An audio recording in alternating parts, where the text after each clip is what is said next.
ఎంతసేపు చెప్తారు ఈ లంజోడుగులు ఇంకా వస్తలేరు. సినిమా టైం అయితే బ్రో సినిమా ఎలా ఉంది బ్రో? బాగుందా? సినిమా మధ్యలోనే ఉన్నది బ్రో. 50 రూపాయలు బొక్క రైటర్ పెన్నులో ఇంకా అయిపోయింది బ్రో. అదేంది బ్రో, అందరు సినిమా 1000 కోట్లు కలెక్ట్ చేస్తుందని చెప్తారు కదా బ్రో. 10 మంది వెయ్యి అనుకుంటారు, మనం పట్టించుకోవద్దు బ్రో. అట్లాంటి రూమర్స్ అన్ని పట్టించుకోవద్దు. అరే మామ, మేము వచ్చినాం రా, పదయ్య లోపలికి పోదాం. సినిమా స్టార్ట్ కాకముందుకే పోవాలి. అంటే నువ్వు సినిమా చూడకుంటే రివ్యూ ఇచ్చినావా? అవును బ్రో. డెంగులు రప్పించి లంజోడుకుని లంజోడుకుని.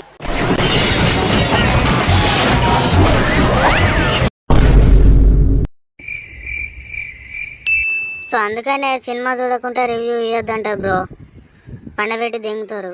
సో ఈ వీడియో నచ్చినట్టయితే లైక్ చేయండి, షేర్ చేయండి, సబ్స్క్రైబ్ చేసుకో బ్రో.